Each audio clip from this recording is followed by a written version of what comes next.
What is your biggest financial concern? Are you being as intentional with your finances as you could be? How confident are you that you'll reach your financial goals?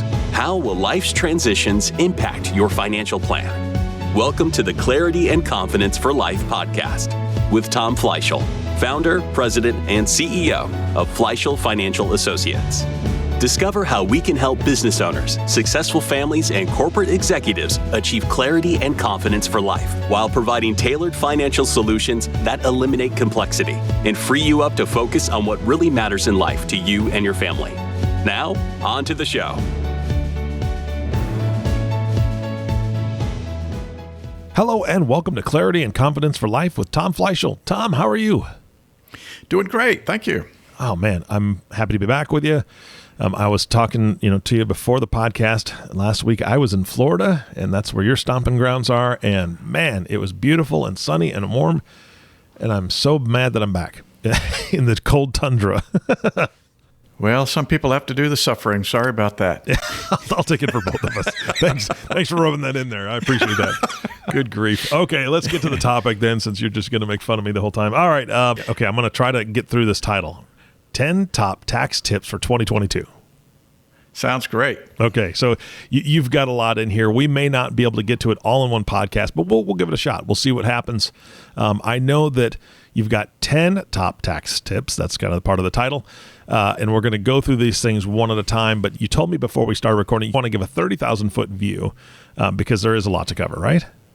That's right. We can't get into all the details of each one of these, but I just want to make people aware of some of the basic planning concepts and how they can reduce their tax bill for this coming year, and maybe a little bit for 21 if they still have time. Mm-hmm. Yeah. Okay. And then I'm going to ask you right off the bat if there are things that you're speaking about that we think that need to be really flushed out, especially if audience members are willing to email in and say, hey, I want to learn more information. Would you do podcasts on more specific stuff in the future? Sure. Depending on some of these topics could go a lot more in depth. And so we definitely want to look into some options and how we can flush these out a little bit more for some particular strategies and ideas that I think people are going to be interested in. Okay. Sounds good. All right. Where do we start with today then? Well, a lot of people, okay, here we are. It's already early February. Is there anything that I can do for 2021? Is it too late? Well, there are a couple items that are still possible for helping you save taxes for 21. One is just, we know we have IRA contributions. You can make those for 2021 all the way up to April 15th with your tax filing date. So if you're under 50, still at $6,000. If you qualify to get the deduction, if you're over 50, $7,000. So it's really just another way to reduce your taxable income. And as long as you qualify, now there's certain income limitations before they're deductible. Those get phased out over a certain period of time. Again, we don't want to go into the details of that. You want to consult with your tax person. But definitely, even if you're in a qualified retirement plan, you may be eligible to make an IRA contribution too. So depending on your income, something you want to look into. Okay, so let me just repeat what you said. Even if you're in a different type of retirement fund, maybe like a 401k or I know there's other numbers and letters out there that signify different retirement accounts, but you could start an IRA also in addition to it? Yes, as long as you don't just get qualified and phased out by your income. So there's some contribution limits that we'd have to look into that affect whether or not you qualify to make a deductible IRA contribution. Now, there's always the non-deductible contribution that anybody can make if they don't qualify based on their income.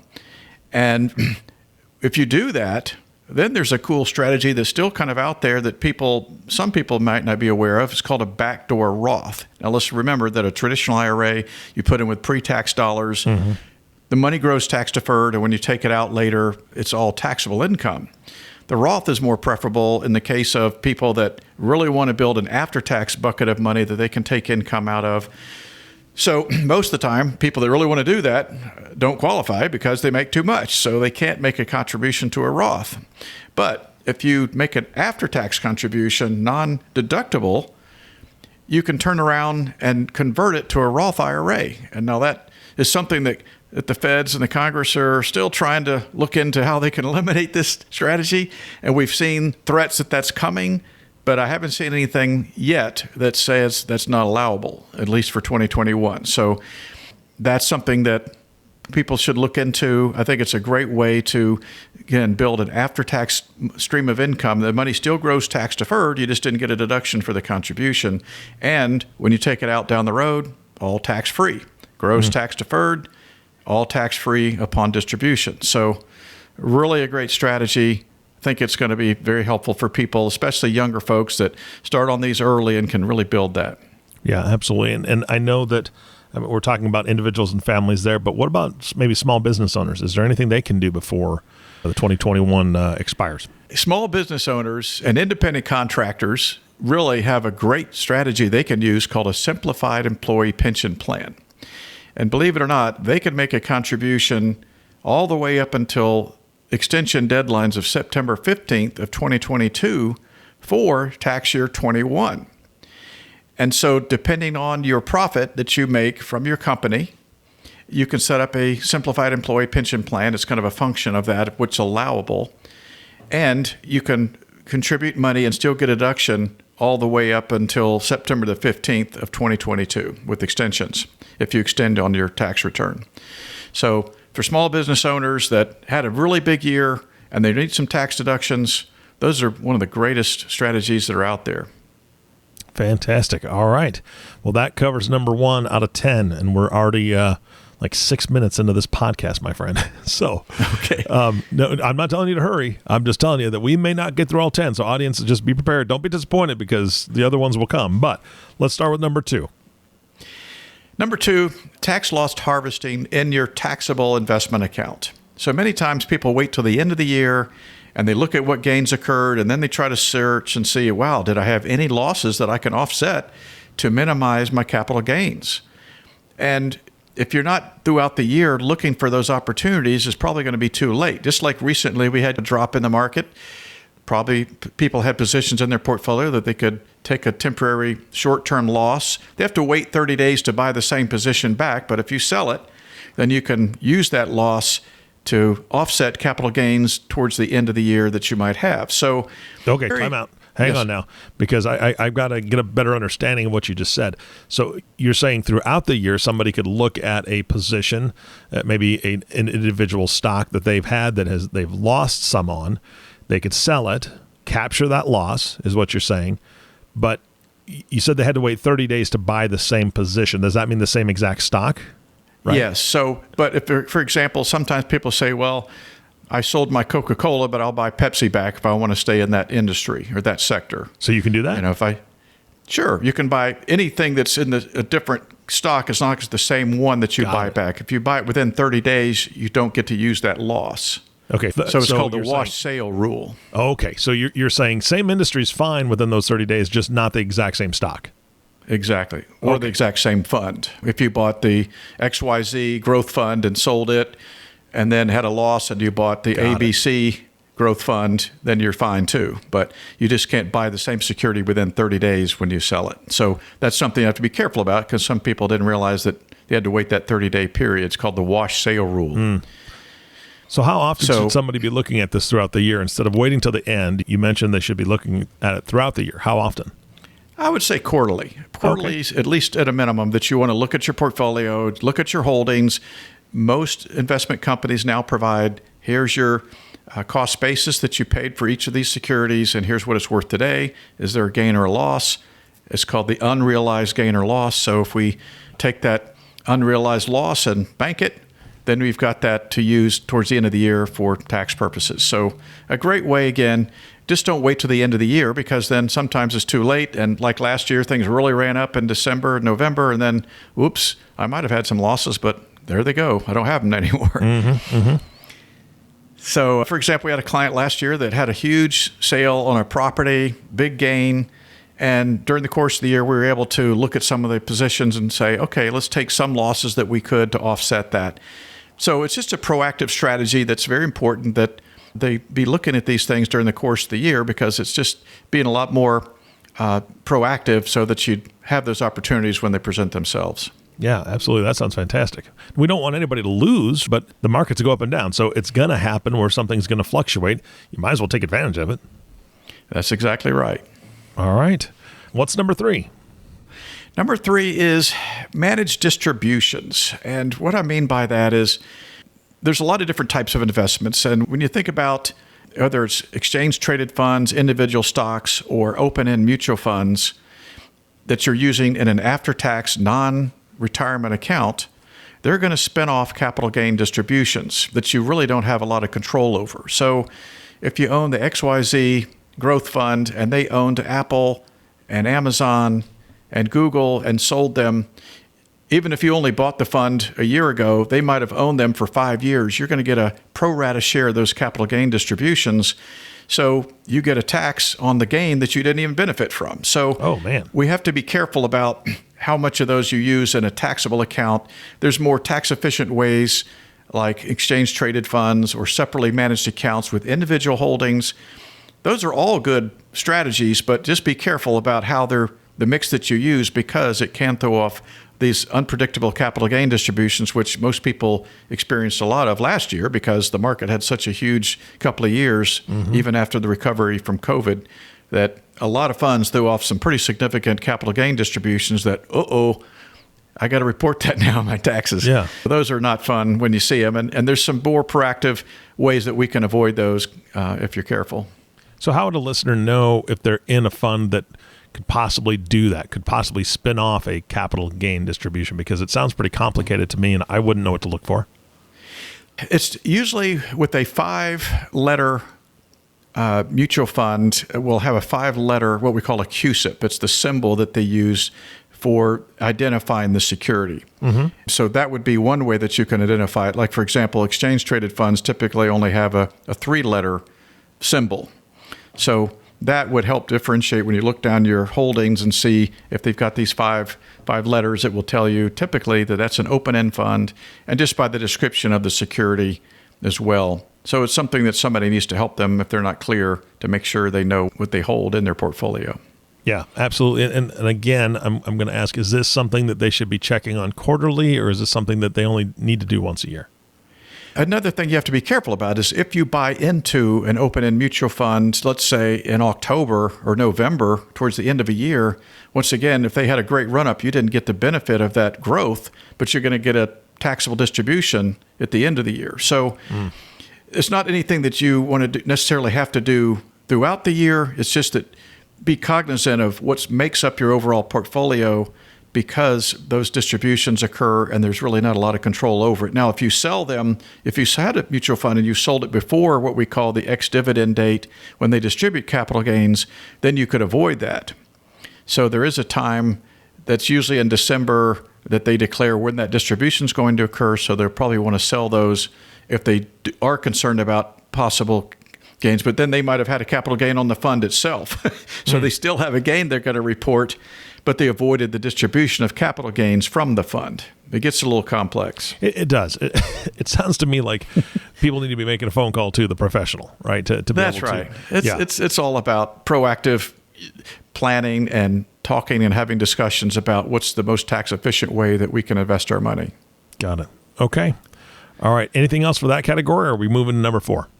I think we'll move on to number 4, which is tax-free municipal bonds. So once again, in your after-tax account, certain municipalities, districts, school districts, you name it, they have what we call municipal bonds that generate interest that's exempt from federal taxes and in some cases state income tax.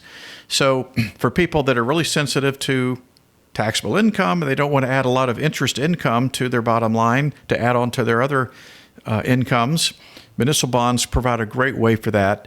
They're going to be a little lower yield than a taxable bond like a government or a corporate bond, but depending on your tax bracket, if you're in a high enough tax bracket, municipal bonds do make a lot of sense in the right situation, because what we call the taxable equivalent yield, when you factor in your tax bracket, if you're a high enough tax bracket, you usually will have a higher rate of return or higher yield than a taxable bond, because you're in a higher tax bracket and the tax-free interest really makes that much of a difference. So for the right situation, those make a lot of sense. There's all kinds of different ratings and maturities and all kinds of issues that are important when we use municipal bonds. So they can be a great way to, again, lower your taxable income at the end of the year. All right. And let me ask you this. You mentioned school districts, and there's all sorts of, it seems like there's a lot of different ways to find these or get these. But what is the best way to locate what you have in your area and what the best ones are? Well, that's why we prefer to outsource that to professional managers who scour the opportunities to find the best rated bonds, that know that the municipalities are robust and powerful and they're not going to have any issues with ratings or the risk of default. So rather than people trying to figure this all out themselves, we prefer to outsource that to professional money managers. That's all they do. They screen these municipalities and bonds a gazillion ways to Monday, and then let them do it. And let's not try to figure all that out. It's a lot.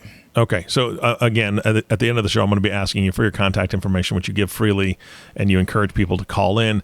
If people have questions on who to reach out to for this, I'm assuming you'll be very open to that phone call. Absolutely. All right. That's why we're here, right? You're here to educate and help people make these right decisions. I love that. All right. Let's go with number 5. So number 5 is just managing capital gains, a little bit more of the same topic from the distributions. But so, for example, in selling your investments during the course of the year, long-term capital gains are always going to be treated with a more attractive rate on your tax bill. So long-term capital gains can be anywhere from 0 all the way up to 20+%.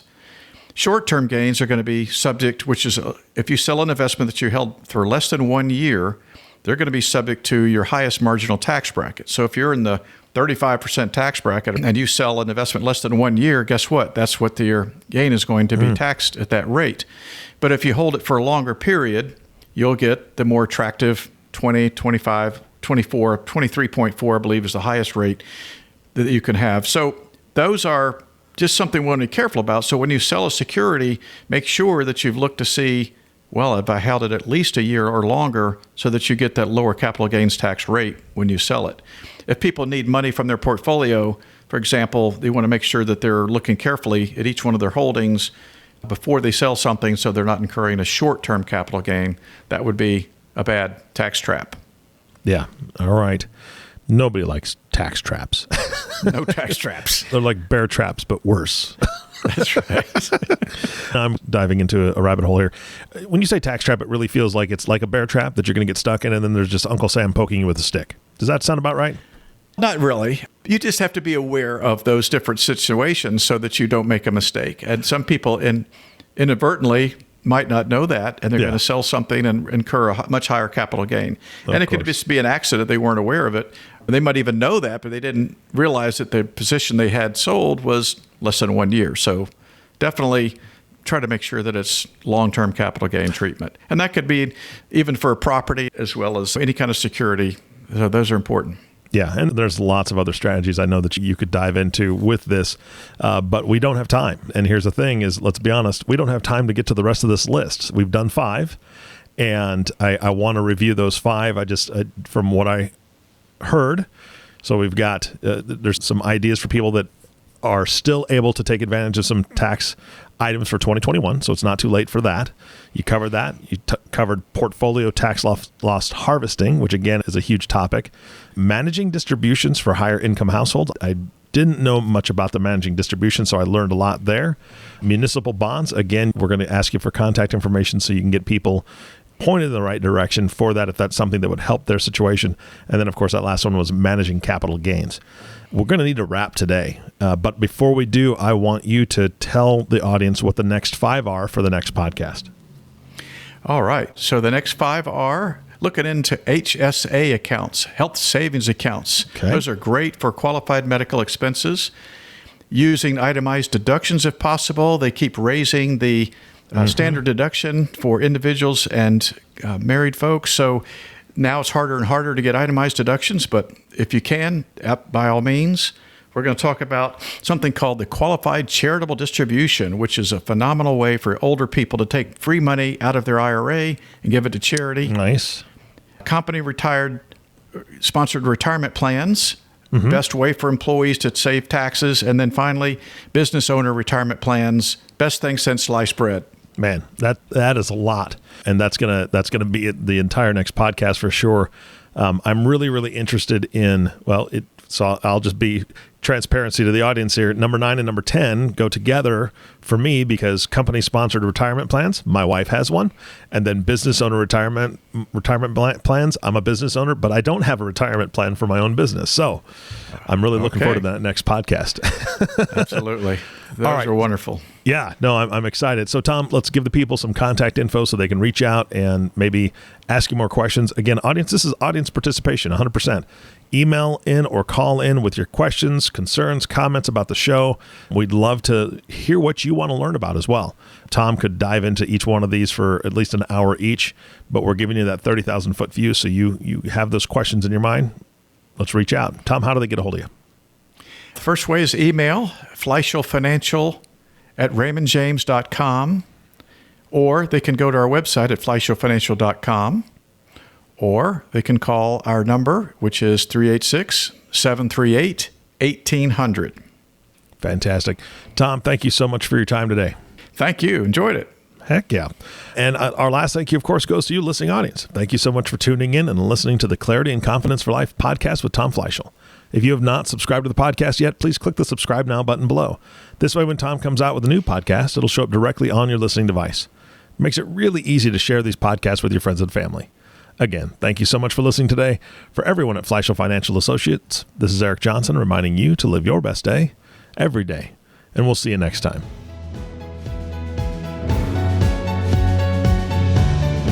Thank you for listening to the Clarity and Confidence for Life podcast.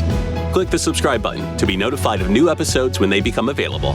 The information covered and posted represents the views and opinions of the hosts and/or guests and does not necessarily represent the views or opinions of Raymond James. This content has been made available for informational and educational purposes only. The content is not intended to be a substitute for professional financial advice. Always seek the advice of your financial advisor or other qualified financial service providers with any questions you may have regarding your individual situation. Securities are offered through Raymond James Financial Services Incorporated, member FINRA, and SIPC. Investment advisory services offered through Raymond James Financial Services Advisors Incorporated. Fleishel Financial Associates is not a broker-dealer and is independent of Raymond James Financial Services.